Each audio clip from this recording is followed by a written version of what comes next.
మనం వెల్లుల్లి కారం ఎలా తయారు చేసుకోవాలో చూద్దాము. మొదటగా నేను 4 వెల్లుల్లిపాయలను తీసుకొని ఇలా రెబ్బలు ఒలిచేసి పై పొట్టు కూడా తీసేసాను.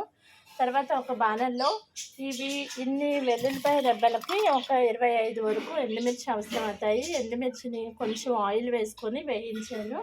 అవి సగం వేగిన తర్వాత మినపప్పు, శనగపప్పు, ధనియాలు, మెంతులు, ఆవాలు ఇవి వేసి వేయించుకోవాలి. ఇవన్నీ వేగిన తర్వాత బాగా వేగిన తర్వాత అప్పుడు మనం ఏం చేయాలంటే మిక్సీ పట్టేటప్పుడు మొదటగా ఆ పొడిని మిక్సీ చేసేసుకొని, అంటే వీటన్నిటిని మిక్సీ చేసేసుకోవాలి. చేసుకున్న తర్వాత లాస్ట్ ఈ వెల్లుల్లి రెబ్బలను కూడా వేసుకొని మిక్సీ పట్టాలి.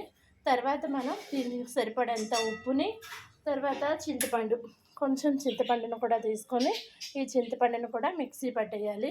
అప్పుడు చాలా టేస్టీ అయిన వెల్లుల్లి కారం రెడీ అయిపోతుంది. సో దీన్ని అన్నం తినేటప్పుడు మొదటి ముద్దలో కలుపుకుని తింటే చాలా మంచిది. అలానే దోశలో కానీ, ఇడ్లీలో కానీ దేంట్లోనే నంచుకున్నా బాగుంటుంది. అయితే ఇది గొంతు పట్టేసినట్టు అనిపిస్తుంది. అందువల్ల కొంచెం నెయ్యి వేసుకొని కలుపుకుని అప్పుడు మనం దోశలో ఉన్న, ఇడ్లీలో ఉన్న తింటే చాలా మంచిది. ఏ పొడైనా అంతే, శనగ పొడైనా, కంది పొడైనా ఏదైనా అంతే. Thank you for watching my videos. Please like, share and subscribe. చూసారా, మొదటగా మనం వేయించుకుని పెట్టుకున్న శనగపప్పు, మినపప్పు, ఆవాలు, ధనియాలు, మెంతులు, ఎండుమిర్చి వీటిని పొడి చేసేసాను. పొడి చేసిన తర్వాత సరిపోయేంత సాల్ట్ వేసుకున్నాను.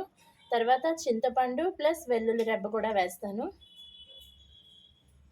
ఇది పొడి అయిపోయిన తర్వాత నెక్స్ట్ వెల్లుల్లిపాయ, చింతపండు కూడా వేసేసుకొని మళ్ళీ పొడి చేసేద్దాము.